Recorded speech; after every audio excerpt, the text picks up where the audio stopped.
నేను మీ సంక్షేమము అభివృద్ధి కోరుతూ 125 సార్లు బటన్ నొక్కాను. రేపు మన పేదల ప్రభుత్వం అధికారంలోకి రావాలంటే మీరు 2 సార్లు బటన్ నొక్కాలంటూ సీఎం జగన్ స్పష్టం చేశారు.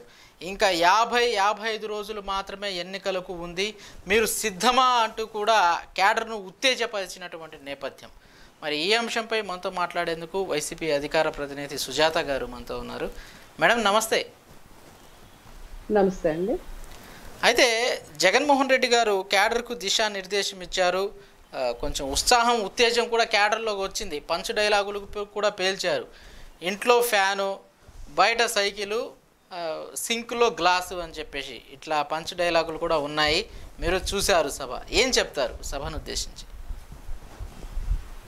జగన్మోహన్ రెడ్డి గారు చేస్తున్నటువంటి సభలు, ప్రసంగాలు అవి ఏవైతే ఉన్నాయో క్యాడరు కార్యకర్తల్ని కానీ నాయకుల్ని కానీ అందరినీ కూడా ఉత్తేజపరుస్తున్నాయి. అదేవిధంగా ప్రజల్ని కూడా. ఈరోజు రాజకీయాల్లో జగన్మోహన్ రెడ్డి గారు తీసుకొచ్చినటువంటి విప్లవాత్మకమైనటువంటి మార్పులు రాబోయేటువంటి చరిత్రలో సువర్ణాక్షరాలతో లిఖిస్తారు.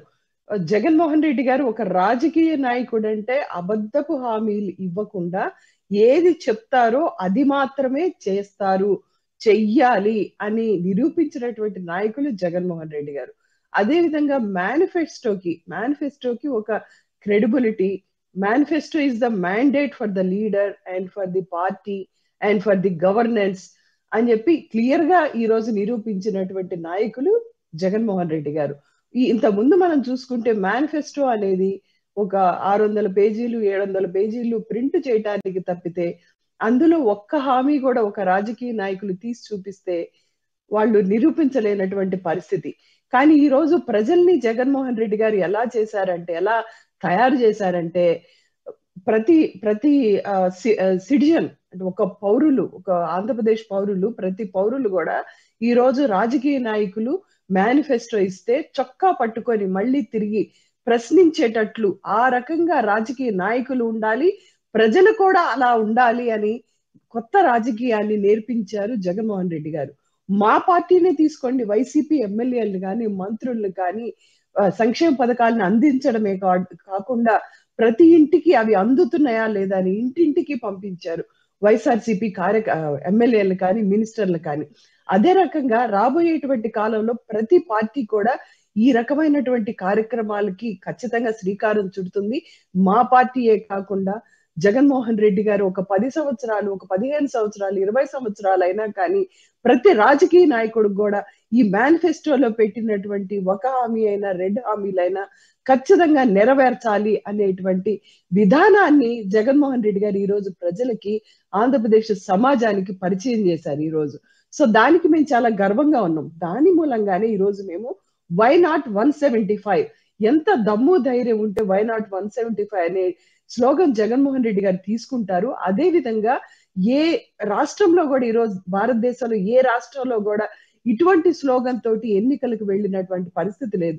వై నాట్ 175 అని ఎందుకు అంటున్నామంటే మేము కరెక్ట్ గా అన్ని పథకాలు ప్రజలకు ఇచ్చాం కాబట్టి, ప్రజల దగ్గర నుంచి అదే విధమైన ఫీడ్బ్యాక్ మేము తీసుకున్నాం కాబట్టి 5 సంవత్సరాలు ఒక నాయకుడికి ఒక పీరియడ్ ఇస్తారు. వాళ్ళ ఓటు ద్వారా ప్రజాస్వామ్యంలో ఓటు వేయండి పరిపాలించండి అనేటువంటి అవకాశాన్ని ప్రజలు ఇస్తారు. దానికి ప్రజల దగ్గర నుంచి ఫీడ్బ్యాక్ తీసుకోవడం అనేది ఒక ట్రాన్స్పరిటీ, ఒక పారదర్శకతకి ఈ రోజు నిదర్శనం అనేది మేము ఖచ్చితంగా చెప్తాం. సో టీడీపీ పార్టీ కానీ లేకపోతే వేరే రాష్ట్రాల్లో ఆయన మీరు టీఆర్ఎస్ తీసుకున్నా, కాంగ్రెస్ తీసుకున్నా, ఏ పార్టీని తీసుకున్నా, ఏ పార్టీ కూడా ఇలాంటి స్లోగన్ తోటి వై నాట్ 175 అనే స్లోగన్ తోటి ప్రజల్లోకి వెళ్ళింది లేదు ఈ చరిత్రలో. సో ఈ రోజు చరిత్ర సృష్టిస్తున్నారు జగన్మోహన్ రెడ్డి గారు. పంచ్ డైలాగులు ఇవి కాదు కదా ఇక్కడ చూడవలసింది, కానీ ఎంత చిత్తశుద్ధితో ఆయన పథకాలను అందించారు, ఎంత చిత్తశుద్ధితో ఆయన లీడర్స్ ని ప్రజల వద్దకు పంపించారు అనేటువంటిది ఈ రోజు మనం చూడాలి. భారతదేశంలో కాదు ప్రపంచంలోనే ఎక్కడా లేదండి. రాజకీయ నాయకుడు చాలా వరకు కూడా దొంగ హామీలు ఇస్తారు.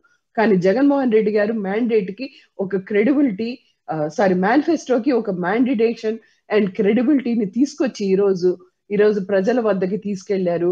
అదే విధంగా అమలు చేశారు.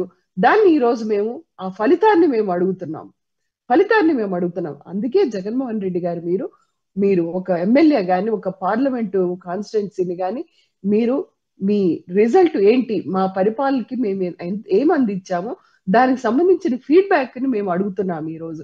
సిద్ధమనే సభల ద్వారా. అది ప్రతిపక్షాలు గూడా తెలుసుకొని రాజకీయాన్ని మార్చాల్సినటువంటి అవసరం ఉంది. అబద్ధపు హామీలు ఇచ్చేవాళ్ళు రాజకీయ నాయకులు కాదు.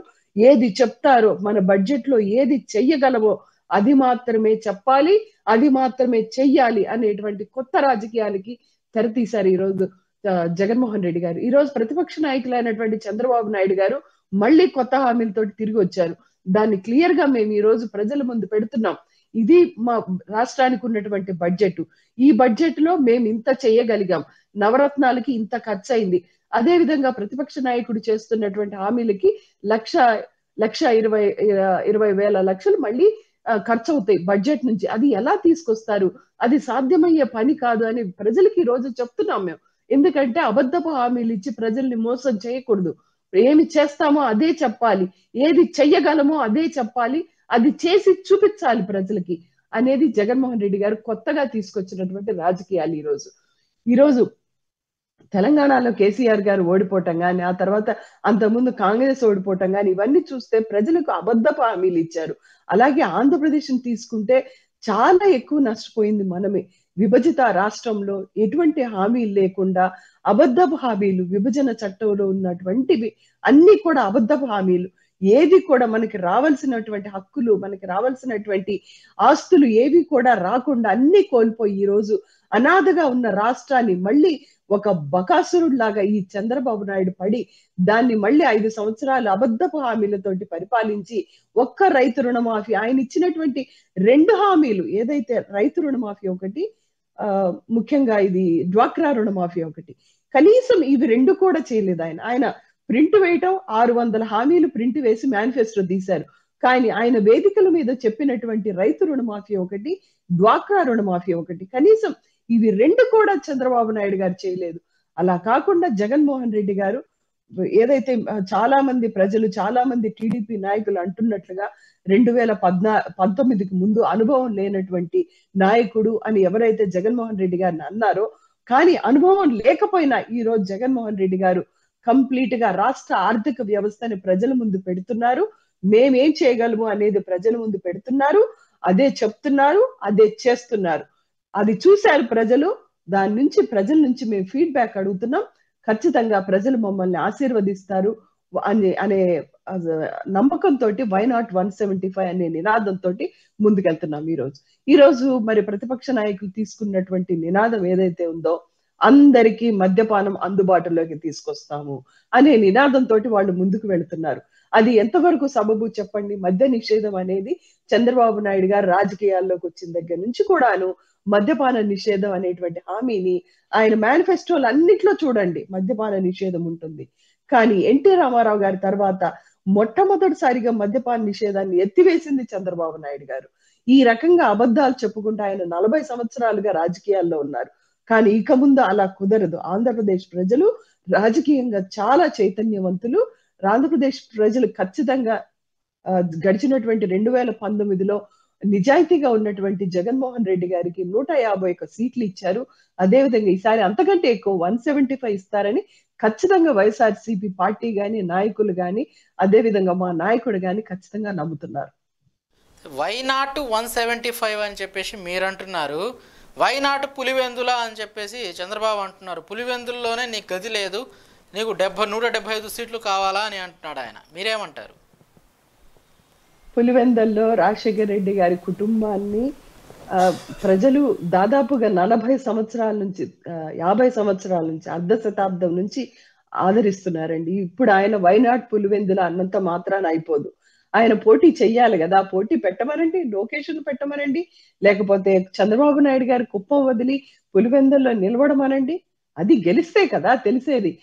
మన జనసేన పార్టీ పవన్ కళ్యాణ్ గారు ఆయన ఈస్ట్ వెస్ట్ గోదావరి జిల్లాలను దాటి రారు. కానీ ఆయన జగన్మోహన్ రెడ్డి గారిని తిట్టడానికి మాత్రం రాష్ట్రం మొత్తం తిరగేస్తారు. ఆయన పార్టీ పెట్టిందే ముఖ్యమంత్రి గారిని తిట్టడానికి, లేకపోతే మా వైసీపీ పార్టీలో ఉన్నటువంటి కాపు ఎమ్మెల్యేలను తిట్టడానికి మాత్రమే ఆయన పార్టీ పెట్టారు. ఆయన రాజకీయం మొత్తం కూడా ఒక కాపు కులం చుట్టూ తిరిగేటట్లు ఆ కాపు కులస్తుల్ని గుంపగత్తగా తీసుకెళ్లి చంద్రబాబు నాయుడు గారికి అంటగట్టేటట్లుగా ఆయన రాజకీయం చేస్తున్నారు తప్పితే, పులివెందల్లో ఈ రోజు జగన్మోహన్ రెడ్డి గారి కుటుంబానికి ప్రజలు ఓటు వేయకుండా వేరే పార్టీలకు వేస్తారనేటువంటిది చాలా సత్యదూరమైనటువంటి అంశం. అది అందరికీ తెలిసిన విషయమే. కానీ ఈ రోజు వాళ్ళకి ఏం చెప్పుకోవాలో తెలియట్లేదు. ప్రజలకి సభల్లోకి తరలిస్తున్నారు. శంఖారావం అని, ఇంకో సభ అని, ఇంకో కదలరా అని చెప్పి ఇంకో సభను తరలిస్తున్నారు. ప్రజల్ని తరలిస్తున్నారు. కానీ ఎంత డబ్బులు ఇచ్చినా ప్రజలు అక్కడికి వెళ్ళట్లేదు. ఆ సభలు చూస్తేనే తెలిసిపోతుంది మీకు. ఈరోజు జగన్మోహన్ రెడ్డి గారి సిద్ధం అనే సభలకి ఏ రకంగా ప్రజలు వస్తున్నారు, వాళ్ళ సభలు ఏవైతే ఉన్నాయో రా కదలరా అనేటువంటిది, లేకపోతే శంఖారావు అనేటువంటి వాటికి ఎలా ప్రజలు వస్తున్నారు మనం విజువల్స్ లో అన్నిటిని చూస్తున్నాం. ప్రజలు రావడం, స్వచ్ఛందంగా రావడం వేరు. వాళ్ళు డబ్బులు పెట్టి లేకపోతే టీడీపీ కార్యకర్తలను తీసుకొచ్చి అబద్ధపు హామీలు ఇచ్చి రేపు నెరవేర్చలేకపోవడం ఒక ఎత్తు అవుతుంది. ఈ రోజు చంద్రబాబు నాయుడు గారు కొత్తగా రాజకీయాల్లోకి రాలేదు, కొత్తగా ముఖ్యమంత్రి అవ్వలేదు. ఆయన్ని గడిచినటువంటి చరిత్రలో చూసాం కాబట్టి మనం అర్థం చేసుకోవచ్చు. Right madam, thank you so much. So ఇది సిద్ధం సభలను ఉద్దేశించి సుజాత గారు కీలక వ్యాఖ్యలు చేశారు. చూస్తున్నామండి PETV న్యూస్.